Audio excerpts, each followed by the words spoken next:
കണ്ണിന് കുളിർമ നൽകുന്ന ചർച്ചുകൾ, പള്ളികൾ, അമ്പലങ്ങൾ, മനസ്സിലും അധീനയും അല്ലെങ്കിൽ ഗ്രീഷ്മ ചോദ്യം ചെയ്യാൻ ആരും തയ്യാറാണ്. കുടുംബ ബന്ധങ്ങൾ ശിഥിലമാക്കുന്ന ലിവിങ് ടുഗദർ എന്ന അരാജകത്വത്തെക്കുറിച്ചാണ് ഇന്നത്തെ നമ്മുടെ ചർച്ച.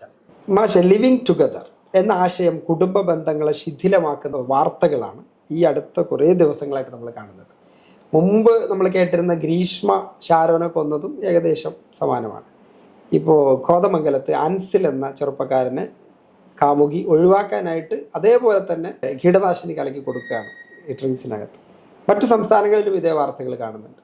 അപ്പോൾ എത്രത്തോളം ഈ ലിവിങ് ടുഗദർ എന്ന ആശയം കുടുംബ ബന്ധത്തെ ശിഥിലമാക്കുന്നു എന്നുള്ളതാണ് നമ്മുടെ ഇന്നത്തെ ചർച്ചാ വിഷയം. രണ്ട് കേസുകൾ കൊലപാതകത്തിലേക്ക് നയിച്ചതുകൊണ്ട് മാത്രമാണ് നമ്മൾ ആ വിഷയത്തെ ഇപ്പം ചർച്ചയ്ക്ക് സമൂഹത്തിൽ വന്നിട്ടുള്ളത്.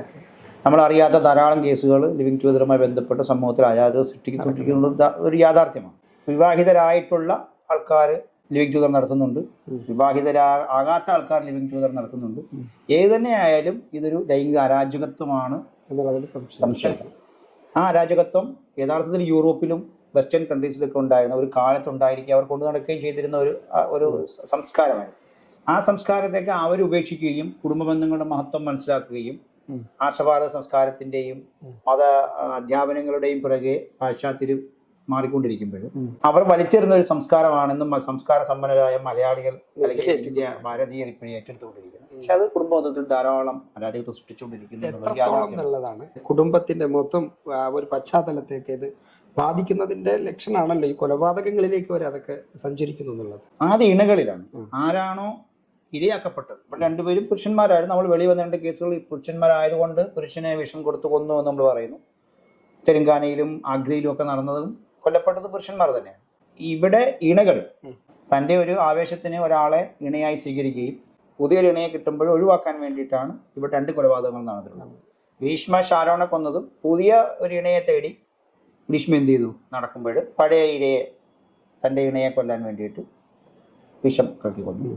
അൻസിലിനെ അധീനെ കൊലപ്പെടുത്തിയതും അങ്ങനെ തന്നെയാണ്. പുതിയ കാമുകന് വേണ്ടി പഴയ കാമുകനെ എന്ത് ചെയ്തു ഒഴിവാക്കി എന്നുള്ളതാണ്. കുടുംബ ബന്ധം എന്ന് പറയുന്ന ആ ഒരു ധാർമ്മിക പശ്ചാത്തലത്തിൽ നിന്നും ലൈംഗികത എന്ന് പറയുന്ന ഒരു ചിന്തയിലേക്ക് മാത്രമായി യുവത്വം എന്ത് ചെയ്തു അതിനെ കാണുന്നത് കൊണ്ടാണ് ഈ കൊലപാതകങ്ങളോ അല്ലെങ്കിൽ അരാജകത്വങ്ങളോ നടക്കുന്നത്. പണ്ട് കാലങ്ങളിലെ കുടുംബ ബന്ധങ്ങളിൽ വിവാഹം എന്ന് പറയുന്ന ഒരു ആചാരത്തിലൂടെ രണ്ട് വ്യക്തിത്വങ്ങൾ, വ്യത്യസ്ത ലൈംഗികതയുള്ള ഒരു പുരുഷനും ഒരു പെണ്ണും കൂടി യോജിക്കുന്നതിനായിരുന്നു വിവാഹബന്ധം. അത് വെറും ലൈംഗികത മാത്രമല്ല, മറിച്ച് ഒരു കുടുംബ വ്യവസ്ഥിതിയിലേക്കായിരുന്നു. വിവാഹ ജീവിതം, മക്കൾ, കുടുംബം, സമൂഹം ഇതൊക്കെ കെട്ടുപടഞ്ഞു കിടന്നിരുന്ന ഒരു ബന്ധമായിരുന്നു വിവാഹം എന്ന് പറയുന്ന ഒരു സംസ്കാരം. അതിൽ നിന്ന് വ്യത്യസ്തമായിട്ട് ഈ കെട്ടുപാടുകളൊന്നും ഇല്ലാതെ തൻ്റെ യുവത്വത്തിൽ എനിക്ക് ഇഷ്ടമുള്ള ഒരാളുമായിട്ട് ലൈംഗിക വീഴ്ച നടത്തുന്നതിന് വേണ്ടി മാത്രമുള്ള ഒരു ബന്ധമാണ് ഇപ്പോൾ ലിവിങ് ടുഗദറായി നമ്മുടെ സമൂഹത്തിൽ കണ്ടുകൊണ്ടിരിക്കുന്നത്. ഇത് അരാജകം സൃഷ്ടിക്കുന്നുള്ളത് സ്വാഭാവികമായിട്ട് നമുക്ക് മനസ്സിലാകുന്ന ഒരു യാഥാർത്ഥ്യമാണ്. പക്ഷെ സമൂഹം എന്തുകൊണ്ടോ അത് തിരിച്ചറിയാതെ പോവുകയോ ഞാൻ ഈ ചെയ്യുന്ന ആരും അറിയുന്നില്ല എന്നൊരു ധാരണയിലാണ് പലപ്പോഴും യുവത്വം ഇതിലേക്ക് പോകുന്നത്. വിവാഹത്തിലൂടെ ലഭിക്കുന്ന ഒരു ശാന്തതയാണ്. അതൊരു വെറും ലൈംഗികത മാത്രമല്ല, ഞാൻ സേഫാണ് എന്നുള്ള ഒരു ചിന്ത ഇണകൾ സൃഷ്ടിക്കാനായിട്ട് വിവാഹ ബന്ധത്തിന് കഴിഞ്ഞിരുന്നു. യുവത്വത്തിന് ശേഷം മധ്യവയസ്കയിലും വാർദ്ധക്യത്തിലും ഒക്കെയും ഒരു ഇണയുണ്ട് എന്നുള്ള ഒരു ശാന്തതയും സമാധാനവും അതിലേക്കല്ല ഇന്നത്തെ ചിന്തകൾ പോകുന്നത്. വെറും ലൈംഗികത മാത്രമായി അവശേഷിക്കുമ്പോഴാണ് ഈ ഒരു ലിവിങ് ടുഗദർ എന്ന് പറയുന്ന ചർച്ച ഇവിടെ. ഇന്നിപ്പോ കണ്ട ഒരു വാർത്തയില്ലേ, അത് ഇതര സംസ്ഥാനത്ത് നടന്നതാണ്. ചരിത്രത്തിൽ ആദ്യമായിട്ടായിരിക്കും അങ്ങനെ കേൾക്കുന്നത്. അതായത് നേരത്തെ ഡ്രിങ്ക്സിൽ കലക്കി വിഷം കൊടുത്തു. ഇത് ചെവിയിൽ ഇയാളെ ഒഴിവാക്കാനായിട്ട് ഇയാളുടെ ചെവിയിൽ ഇതുപോലെ കീടനാശിനി ഒഴിച്ചിട്ട് കൊന്നു എന്നുള്ളതാണ്. കള്ളൂടിയനായ ഒരു ഭർത്താവിനെ ഒഴിവാക്കണം. അപ്പൊ കുടുംബത്തിന്റെ ഭാരം സ്ത്രീയിലേക്ക് വന്നു. അപ്പൊ അമ്മ ഒരു ചായക്കടയിൽ പണിയെടുത്തിട്ടാണ് എന്ത് ചെയ്യുന്നത്, കുട്ടികളും പോറ്റിക്കൊണ്ടിരിക്കുന്നത്. ആ സമയത്ത് അവിടെ പരിചയപ്പെട്ട ഒരാളുമായി ജീവിക്കാൻ വേണ്ടി തന്റെ മദ്യപാനിയായ ഭർത്താവിനെ ഒഴിവാക്കാൻ വേണ്ടിയിട്ടുള്ള ചർച്ചകൾ നടക്കുകയും സ്വയം യൂട്യൂബിൽ സെർച്ച് ചെയ്ത് ചെവിയിൽ വിഷം ഒഴിച്ചു കൊല്ലാം എന്നുള്ള ഒരു ഐഡിയയിലേക്ക് എത്തി. ആ ഒരു കൊലപാതകം പിടിക്കപ്പെട്ടു.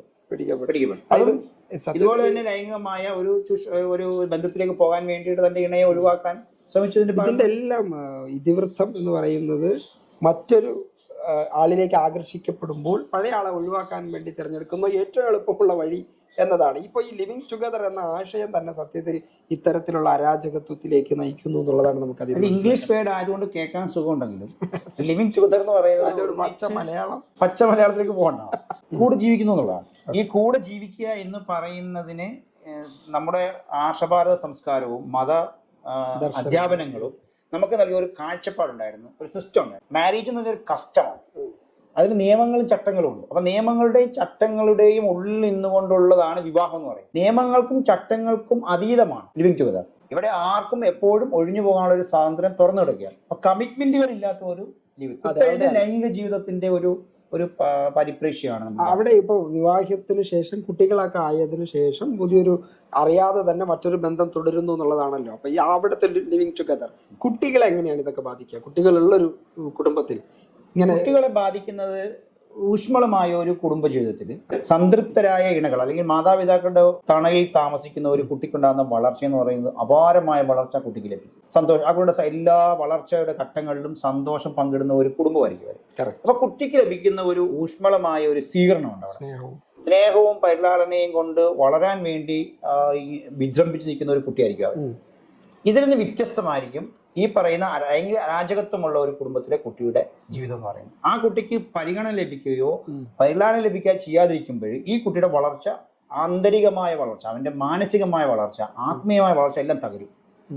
അവന്റെ വിദ്യാഭ്യാസപരമായ കാര്യത്തിൽ സന്തോഷകരമായ ഒരു കുടുംബജീവിതം നിലനിൽക്കുന്ന ഒരു കുടുംബത്തിൽ ഭാര്യ ഭർത്താക്കന്മാർ ഒന്നിച്ച് അല്ലെങ്കിൽ അച്ഛനമ്മമാർ ഒന്നിച്ച് ഒരു കുട്ടിക്ക് വേണ്ടി ഡെഡിക്കേറ്റ് ചെയ്യുക. അപ്പൊ ആ കുട്ടിക്ക് ഉണ്ടാകുന്നത് ഒരു ഡബിൾ എഞ്ചിൻ ആയിട്ടുള്ള ഒരു വളർച്ചയാണ്. ഇതിൽ നിന്ന് വ്യത്യസ്തമായി ഒരു പങ്കാളി തന്റെ ഇണയെ ചതിച്ചുകൊണ്ട് മറ്റൊരു ജീവിതത്തിലേക്ക് പോകുമ്പോൾ അവിടെ ഒരു എഞ്ചിൻ നഷ്ടപ്പെടുന്നു. മറ്റേ എഞ്ചിൻ എന്തിനു വേണ്ടിയാണ് ഞാൻ ഇവിടെ കമ്മിറ്റ് ചെയ്യുന്നതെന്നുള്ളൊരു ധാരണ വരികയും ഈ കുട്ടി അവതാരത്തിലേക്ക് ചെയ്യും. ഇവിടെ കുട്ടിയുടെ എഡ്യൂക്കേഷനെയും മാനസിക സാമൂഹിക എല്ലാ വളർച്ചകളെയും എന്ത് ചെയ്യും പഠിപ്പിക്കുന്ന ഒരു സാഹചര്യമാണ് ഈ പറയുന്ന ലിവിങ് ടുഗദറിലൂടെ ഒരു കുടുംബത്തിലെ കുട്ടിക്കുണ്ടാകുന്ന കുട്ടികളുടെ വളർച്ചയുടെ സർവ്വ മേഖലകളെയും എല്ലാ മേഖലകളെയും. കാരണം ഇവർ രക്ഷിതാക്കൾക്ക് ഒരു അപകർഷതാബോധം പരസ്പരം ഉണ്ടാവും. അതുകൊണ്ട് ഇണകളിൽ ഉണ്ടാക്കുന്ന അപകർഷതാബോധം എന്ന് പറയുന്നത് തന്നോടൊപ്പം ജീവിക്കുന്ന തന്റെ ഇണ ഭർത്താവാണെങ്കിൽ ഈ ഭാര്യയിലുണ്ടാകുന്ന ഒരു മാനസിക സംഘർഷമുണ്ട്. ഞാനൊരു ഉപയോഗശൂന്യമായ വസ്തുവായി പോയോ എന്നൊരു സ്വയം അപകർഷതാബോധം ഉണ്ടാവുകയും ജീവിതത്തോട് തന്നെ വിരക്തി തോന്നുകയും ചെയ്യുന്ന ഒരു മാനസികാവസ്ഥയുടെ കടന്നുപോകും. അത് സ്വഭാവമായിട്ടുണ്ടാക്കുന്നത് ഒന്നിലൊരു കൊലപാതകത്തിലേക്ക് ഇല്ലെങ്കിൽ ഒരു ആത്മഹത്യയിലേക്ക്. എന്തെങ്കിലും കുടുംബജീവിതം തകരുമെന്നുള്ളതിന് യാതൊരു തർക്കവും അവിടെ. ഇനി ഒരു പുരുഷനാണ്, ഭാര്യയ്ക്കാണ് ഒരു അവിഹിത ബന്ധമുള്ളത്, ലിവിങ് ടുഗദറിലേക്ക് പോകുന്നത് കണ്ടു കഴിഞ്ഞാൽ ഞാനൊരു കാര്യശേഷി ഇല്ലാത്ത ആളായി പോയല്ലോ എന്നൊരു തോന്നൽ ഈ പിതാവിനെ ബാധിക്കും. അത് കുടുംബജീവിതത്തെയും കുട്ടികളുടെ ജീവിതത്തെയും സമൂഹത്തിലൊക്കെ എങ്ങനെ ഏത് ഭാഗത്തുനിന്നുണ്ടാകുന്ന ഒരു വീഴ്ചയും കുടുംബജീവിതം തകർക്കും എന്നുള്ളതിന് യാതൊരു തർക്കവും. കുട്ടികളെയും കുടുംബങ്ങളെയും തകർത്തു. സമൂഹത്തെ എങ്ങനെയാണ് ഇത് ബാധിക്കുക? സാമൂഹികമായ ഈ വിഷയത്തിന്റെ സമൂഹം, വ്യക്തികൾ ചേർന്നതാണ് സമൂഹം. അപ്പൊ വ്യക്തികൾ ഉണ്ടാകുന്ന ഏത് മൂല്യച്യുതിയും സമൂഹത്തെയും ബാധിക്കും. ചില പ്രദേശങ്ങൾ തന്നെ നമ്മൾ അറിയപ്പെടുന്നത് ചിലപ്പം ചില പ്രത്യേക കാര്യങ്ങൾ കൊണ്ട് വ്യക്തികൾ ചില പ്രത്യേക ആൾക്കാർ താമസിക്കുന്ന സ്ഥലങ്ങളെ നമ്മൾ എന്ത് ചെയ്യുന്നുണ്ട് ചില പേരുകൾ ചേർത്ത് വിളിക്കാൻ എന്ന് പറഞ്ഞതുപോലെ ഒരു സമൂഹത്തിലെ ഒന്നിലധികം അരാജകത്വം സൃഷ്ടിച്ച മനുഷ്യർ ജീവിക്കുമ്പോൾ ആ സമൂഹം തന്നെ എന്ത് ചെയ്യുന്നുണ്ട് അവിടെ അങ്ങനെ അറിയപ്പെടാനുള്ള സാധനം അത് സമൂഹത്തിൽ പടരുകയും ചെയ്യും. പിന്നെ ഊഷ്മളമായ കുടുംബജീവിതം ഉണ്ടായിരുന്ന ഒരു സംസ്കാരത്തിൽ നിന്നും അവരെ ഇണപ്രാവുകളെ പോലെ വാർദ്ധക്യത്തിലും കഴിഞ്ഞു പോകുന്ന നടന്നുപോയിക്കൊണ്ടിരിക്കുന്ന വൃദ്ധ ദമ്പതികളെ നമ്മൾ കണ്ട് സന്തോഷം സായുജ്യത്തോടു കൂടി നമ്മൾ ഇരുന്നിട്ടുണ്ട്.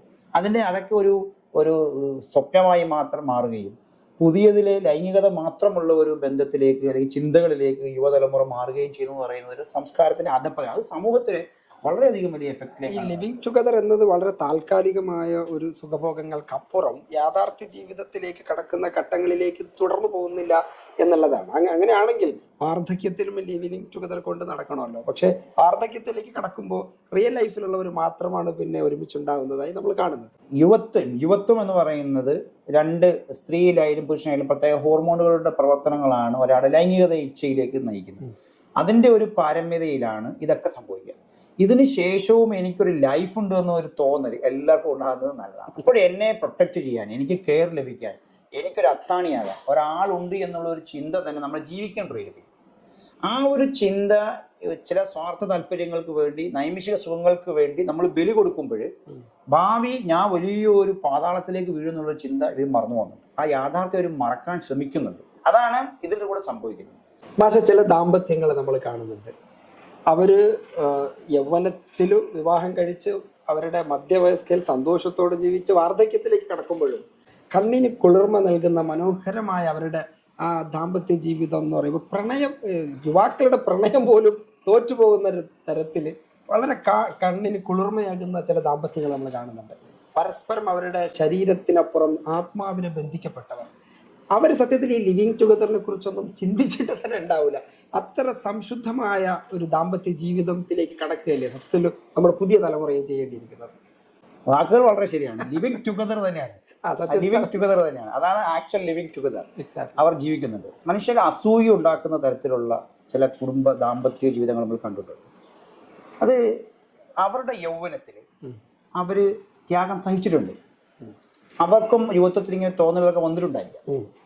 അന്നത്തെ സാമൂഹിക സാഹചര്യങ്ങളും ധാർമ്മികതയുമായിരിക്കും അവരെ അതിനെ തടഞ്ഞിട്ടുണ്ടാകുക. ആ ഒരു തടഞ്ഞതിൽ നിന്ന് അല്ലെങ്കിൽ അവരത് ഡെഡിക്കേറ്റ് ചെയ്തത് കൊണ്ടാണ് ഇന്ന് അവര് ഇണവിരിയാത്ത കുരുവികളായി അസൂയ ജനിപ്പിക്കുന്ന ദാമ്പത്യത്തിലേക്ക് അവർ എത്തിച്ചേരുകയും അത് ആസ്വദിക്കുകയും ചെയ്യാൻ കഴിയുന്നത് അതുകൊണ്ടാണ്. അപ്പൊ ത്യാഗം ഉള്ളിടത്ത് മാത്രമേ ഈ ആസ്വാദനം ലഭിക്കുകയുള്ളൂ എന്നുള്ളൊരു യാഥാർത്ഥ്യം കൂടി. സാർ സൂചിപ്പിച്ചതുപോലെ വളരെ വളരെ അസൂയ ജനിപ്പിക്കുന്ന വളരെ ദാമ്പത്യങ്ങളിൽ വാർദ്ധക്യത്തിലെത്തുകയും ഇണകൾ മരണപ്പെട്ടു പോവുകയും ചെയ്യുമ്പോഴും അവർ വിഷമം കൊണ്ട് തൊട്ടടുത്ത് തന്നെ നിമിഷങ്ങളോടൊപ്പം അവരും മരണപ്പെട്ടു പോയ ചരിത്രം നമ്മൾ കണ്ടിട്ടുണ്ട്. അത്രയും ഇണവീരിയാത്ത ജീവിതത്തിൽ രണ്ട് ശരീരവും ഒരു മനസ്സുമായി ജീവിച്ച ദാമ്പത്യങ്ങൾ നമ്മുടെ തൊട്ട് മുന്നിലത്തെ തലമുറയിൽ വരെ നമ്മൾ കണ്ടിട്ടുണ്ട്. ഇന്നും പല ജീവിതങ്ങൾ നമ്മൾ കാണുന്നുണ്ട്. പക്ഷെ അവിടെയൊക്കെ ഒരു കരുതലും ഒരു ഡെഡിക്കേഷനും ലൈഫിന്റെ കെട്ടുറപ്പും ഒക്കെ നമുക്ക് കാണുക. അവരുടെ മക്കളിലും തലമുറകളിലും പോലും ആ ഒരു സ്നേഹവും കുടുംബബന്ധവും രക്തബന്ധവും ഒക്കെ നിലനിർത്താനുള്ള ഒരു കൾച്ചറും അവർ സൃഷ്ടിച്ചിട്ടുണ്ട് എന്നുള്ളതാണ്. ലിവിങ് ടുഗദർ പുതിയൊരു പരിപ്രേക്ഷ്യം ചിന്തിക്കുമ്പോഴാണ് നമ്മൾ അതിനെ എന്ത് ചെയ്യുന്നത്, ഈ ലൈംഗിക അരാജകത്വത്തിന്റെ മറ്റൊരു പേരായി എന്ത് ചെയ്യുന്നത് ലിവിങ് ടുഗദർ മാറുന്നു എന്നുള്ളതാണ് നമ്മളെ ഭയപ്പെടുന്നത്. അതുകൊണ്ടാണ് സമൂഹത്തില് മാതൃകാ ദമ്പതികളായി മാറാനുള്ള ഒരു ഒരു ഒരു കാഴ്ചപ്പാടിലേക്ക് അല്ലെങ്കിൽ ഒരു സമൂഹ ക്രമത്തിലേക്ക് നമ്മുടെ യുവതലമുറ മാറുക എന്നുള്ളതാണ് അതിൽ ഏറ്റവും പ്രധാനം. അപ്പൊ നമുക്ക് അതിന്റെ പരിഹാരത്തിലേക്ക് കടക്കാം. അത് ചെയ്യുന്ന ആളുകളെ സംബന്ധിച്ചിടത്തോളം നമുക്ക് വ്യക്തി സ്വാതന്ത്ര്യം എന്ന നിലയിൽ വിടുന്നു. പക്ഷെ അതിനെക്കുറിച്ച് പഠിക്കാനും അങ്ങനെയുള്ള സംഗതികളിലേക്ക് കടക്കുമ്പോൾ പരിഹാരം എന്തെന്ന് അന്വേഷിക്കുന്നവർക്കുമായി എന്ത് പരിഹാരമാണ് നമുക്ക് പറയാൻ കഴിയുക? നിലവിലെ അരാജകത്വത്തിന്റെ പരിഹാരം എന്ന് പറയുന്നത് സ്വയം വിലയിരുത്തുക എന്നുള്ളതാണ്. തൻ്റെ പങ്കാളിയിൽ നിന്നും എനിക്ക് സുഖം ലഭിക്കുന്നില്ല അല്ലെങ്കിൽ എൻ്റെ സ്വപ്നത്തിലുള്ള ഒരു പങ്കാളി അല്ല എന്നൊരു തോന്നലിൽ നിന്നായിരിക്കാം ഇദ്ദേഹം ഒരു ഒരു പരസ്ത്രീ ബന്ധത്തിലേക്കോ പരപുരുഷ ബന്ധത്തിലേക്കോ അവർ നീങ്ങിയിട്ടുണ്ടാകും. ഇതിന് പരിഹാരം എന്ന് പറയുന്നത് എൻ്റെ സ്വപ്നങ്ങൾ എന്തായിരുന്നു അല്ലെങ്കിൽ എങ്ങനെയായിരുന്നു എന്നതിനെ കുറിച്ചും അതിലേക്ക് അവർ മാറേണ്ടത് ഏതുവഴിയാണ് എന്നുമുള്ള പരസ്പരമായ ഒരു ചർച്ച, തുറന്ന ചർച്ച അവർ നടത്തുകയോ ഇല്ലെങ്കിൽ ഒരു കൗൺസിലിങ്ങിന് വിധേയമാവുകയോ ചെയ്യുമ്പോൾ അവിടെ ഒരു പരിഹാരം സൃഷ്ടിക്കപ്പെടും. എനിക്കിങ്ങനെ ഒരു തോന്നലുണ്ടാകുന്നെന്നോ അല്ലെങ്കിൽ ഞാൻ ഇങ്ങനെ പോകുന്നെന്നോ പറയുന്നതിന് ഉപരിയായിട്ട് ആ ഒരു തോന്നൽ വരുമ്പോൾ തന്നെ ഈ ഒരു അവസ്ഥയിലേക്ക് മാറുകയാണെങ്കിൽ ഒരു കപ്പിൾ തെറാപ്പിയിലൂടെ ഒരു ഫാമിലി കൗൺസിലിങ്ങിലൂടെ ഇവരുടെ പ്രശ്നങ്ങൾക്ക് പരിഹാരം കണ്ടെത്താനുള്ള എല്ലാ സാധ്യതകളും സമൂഹത്തുണ്ട്. അവർക്ക് അതുകൊണ്ട് സന്തോഷകരമായ കുടുംബജീവിതത്തിലേക്ക് മടങ്ങിയെത്താൻ കഴിയും. ഇതാണ് ഏറ്റവും പ്രധാനമായ കാര്യം. ഇനി പരസ്പരം അങ്ങനെ നേരിട്ട് പറയാൻ കഴിയാത്ത ആളുകൾ പരസ്പരം നമ്മുടെ വീഡിയോ കണ്ടിട്ട് ആ ചർച്ച തുടങ്ങാം. ഈ ഒരു വീഡിയോയിൽ നിന്നും അങ്ങനെ അല്ലെങ്കിൽ നമ്മുടെ ഒരു ചർച്ചയിൽ നിന്നും അങ്ങനെ ഒരു കാഴ്ചപ്പാട് രൂപപ്പെടണമെന്ന് തന്നെയാണ് നമുക്ക് പറയുന്നത്. അതുപോലെ തന്നെ നമുക്ക് അധികാരികളോട് മീൻസ് ഇവിടുത്തെ ഇൻസ്റ്റിറ്റ്യൂഷൻസ്, ചർച്ചുകൾ, പള്ളികൾ, അമ്പലങ്ങൾ, സമൂഹ സംഘടനകൾ, ഇങ്ങനെയുള്ള സംഘങ്ങൾ സമൂഹത്തിൽ ഇതിന്റെ പ്രാധാന്യത്തെക്കുറിച്ച്, ഇഴപിരിയാത്ത കുടുംബജീവിതത്തിന്റെ സന്തോഷവും അത് സമൂഹത്തിന് ഉണ്ടാക്കുന്ന സദ്ഗുണങ്ങളും എന്താണെന്നതിനെ കുറിച്ച് എന്ത് ചെയ്യണം, ബോധവൽക്കരണം നടത്തേണ്ടത് വളരെ അത്യാവശ്യമാണ്. മതമേലധ്യക്ഷന്മാർക്കും സമൂഹ പരിഷ്കർത്താക്കൾക്കും ഒക്കെ ഒരു സാധ്യതയുണ്ട്. ഇതിന് നമ്മൾ കണ്ണടച്ച് വിട്ടു കഴിഞ്ഞാൽ സ്വാഭാവികമായിട്ട് കുത്തഴിഞ്ഞ ഒരു ലൈഫിലേക്ക് സമൂഹം പോകും. ഇതിപ്പോ വാർത്തകൾ നിരന്തരം വന്നുകൊണ്ടിരിക്കുകയാണ്. നമ്മൾ ഈ പറയുന്ന അൻസിലും അധീനയും അല്ലെങ്കിൽ ഗ്രീഷ്മയും ഷാരോൺ എന്നൊക്കെ പറയുന്നത് വളരെ കുറച്ച് മാത്രമാണ് നമ്മൾ ഈ രണ്ടുപേർ തമ്മിലുള്ള ബന്ധത്തെ ഒറ്റയ്ക്ക് ഒരു സ്ത്രീയോട് ജീവിക്കുകയും അവിടെ സ്ഥിരമായി ഒരാൾ വന്നു പോവുകയും ചെയ്യുന്നുള്ളത് അയൽവാസികളും നാട്ടുകാരും അറിഞ്ഞൊരു വിഷയം തന്നെ ആയിരിക്കും. പക്ഷെ അതിനെ ചോദ്യം ചെയ്യാൻ ആരും തയ്യാറാകുന്നില്ല. ഒരു ഇൻസ്റ്റിറ്റ്യൂഷൻ തയ്യാറാകുന്നില്ല. ഒരു ചർച്ചോ അല്ലെങ്കിൽ ഒരു അമ്പലമോ അല്ലെങ്കിൽ ഒരു പള്ളിയോ എന്ത് ചെയ്യുന്നില്ല, അതിന് തയ്യാറാകുന്നില്ല. സമൂഹത്തിലെ കാരണവന്മാര് അതിന് തയ്യാറാകുന്നില്ല. അപ്പം എല്ലാവരും കണ്ണടച്ചുകൊണ്ട് എന്ത് ചെയ്യുന്നു, ഈ ഒരു ലിവിംഗ് ടുഗദർ ഒരു അരാജകത്വത്തിന് അംഗീകാരം കൊടുക്കും. സാമാന്യവൽക്കരിക്കപ്പെട്ടുകൊണ്ടിരിക്കുന്ന ഒരു സമൂഹത്തിന്റെ ഒരു പരിപ്രേക്ഷ്യത്തിൽ സോഷ്യലൈസേഷന്റെ ഭാഗമായിട്ട് സംഭവിക്കുന്നതാണെങ്കിൽ പോസിറ്റീവ് അല്ല എന്നുള്ളത് നമുക്ക് പറയാനുള്ളത്. അപ്പൊ അവിടെയാണ് ഇങ്ങനെയുള്ള ചില അതിന്റെ പരിഹാരത്തിലേക്ക് നമ്മൾ മടങ്ങി വരുമ്പോൾ ഈ പറയപ്പെടുന്ന രൂപത്തിലുള്ള കൗൺസിലിങ്ങും അതുപോലെ കപ്പിൾ തെറാപ്പി അതുപോലത്തെ ഇൻസ്റ്റിറ്റ്യൂഷൻ ചെയ്യാൻ പറ്റുന്നതൊക്കെ ചെയ്തിട്ടും അവർക്ക് ഇനി ഒരുമിച്ച് പോകാൻ കഴിയുന്നില്ല. ഇണകളായി ജീവിക്കുന്നവരാണെങ്കിൽ, വിവാഹിതരായി ഇണകളായി ജീവിക്കുന്നവരാണ് എങ്കിൽ ഒരു കാരണവശാലും തൻ്റെ ലൈംഗിക ജീവിതത്തിന് തൻ്റെ പങ്കാളി അനുയോജ്യമല്ല തിരിച്ചറിഞ്ഞു കഴിഞ്ഞാൽ ഈ പറയുന്ന കൗൺസിലിംഗ് കൊണ്ടോ കപ്പിൾ തെറാപ്പികൾ കൊണ്ടോ ഇൻസ്റ്റിറ്റ്യൂഷന്റെ ഇടപെടൽ കൊണ്ടോ എന്ത് ചെയ്യുന്നില്ല, പരിഹാരം കാണാത്ത തരത്തിലുള്ള അത്രയും മാരകമായ ഒരു വിഷയത്തിലേക്കാണ് പോകുന്നതെങ്കിൽ നിയമപരമായി വിവാഹമോചിതരായി വളരെ രണ്ട് തരത്തിലേക്ക് രണ്ട് ബന്ധങ്ങളിലേക്ക് ഭാഗമായി തിരിഞ്ഞുകൊണ്ട് പുതിയ ജീവിതം തുടങ്ങാൻ അവർക്ക് അവസരമാണ്. അത് സ്വാഭാവികമായിട്ട് സംഭവിക്കുന്നത് രണ്ട് ജീവിതങ്ങളെ അവിടെ നിയമത്തിന് അനുസൃതമായി സമൂഹത്തിന് ഉപയുക്തമായ രണ്ട് കുടുംബങ്ങളായി മാറും. അരാജകത്വം ഒഴിവായി കോൺഫിഡൻസ് ഉണ്ടാവും. ലിവിങ് ടുഗദർ കൊണ്ട് അരാജകത്വമുള്ള ഒരു കുടുംബത്തിൽ സംഭവിക്കുന്ന പ്രശ്നങ്ങളെക്കാൾ വളരെ ചെറുതായിരിക്കും ഡിവോഴ്സ് ആയിട്ടുള്ള ഒരു കുടുംബത്തിൽ ഇരിക്കുന്ന കുട്ടികൾക്ക് ഉണ്ടാകുന്ന വളർച്ച. പ്രശ്നങ്ങൾ ഉണ്ടായിരിക്കാം, പക്ഷേ എങ്കിലും ആദ്യത്തെ താരതമ്യേന വളരെ നല്ലൊരു ലൈഫായിരിക്കും ആ കുട്ടികൾക്ക്. മാത്രമല്ല, ഇപ്പോൾ ഈ ഒഴിവാക്കുക എന്നതിന് പകരം ഒഴിവാക്കാനായിട്ട് കൊലപാതകങ്ങളിലേക്ക് കടക്കുമ്പോൾ അവരുടെ ജീവിതം ഇരുളടഞ്ഞു പോവാണ്. ഭീഷ്മ എവിടെയാണ്? ജയിലിലാണ്. അദീന എവിടെ പോകും? ജയിലിലാണ്. അപ്പം ഒരു ലൈംഗിക അരാജകത്വത്തിന് വേണ്ടി ഇറങ്ങി പുറപ്പെട്ട് അവർ എവിടെ കിടക്കുന്നു? അതെ, ഈ ഒരു യാഥാർത്ഥ്യം നിങ്ങൾ മനസ്സിലാക്കാൻ കഴിയുക. ഒരു കുടുംബജീവിതത്തിന് ലൈംഗിക ജീവിതത്തിന് വേണ്ടി പോയിട്ട് അവസാനത്ത് ഒന്നുമില്ലാതെ ഏകയായി ഒരു ജയിലിൽ കഴിയേണ്ടി വരുന്ന നിസ്സഹായ അവസ്ഥയിലേക്ക് ആ ഒരു യാഥാർത്ഥ്യത്തിലേക്കാണ് സത്യത്തിൽ ഈ ചർച്ച നമ്മൾ വിരൽ ചൂണ്ടുന്നത്. വളരെ കാലികവും വളരെ സീരിയസ് ആയിട്ടുള്ള ദമ്പതികൾക്ക് വളരെ ഉപകാരപ്പെടുന്ന ചർച്ചയാണ്. നമുക്ക് വ്യക്തിപരമായി തീർച്ചയായും ഇതൊക്കെ നമ്മൾ പറയുന്നതോടൊപ്പം നമ്മളെ ജീവിതത്തിലും ഇത് പകർത്തേണ്ടതാണ്. വളരെ നന്ദി പ്രിയപ്പെട്ട മാഷി, വിഷയം തിരഞ്ഞെടുത്തതിലും ചർച്ച ചെയ്തതിലും. Thank you.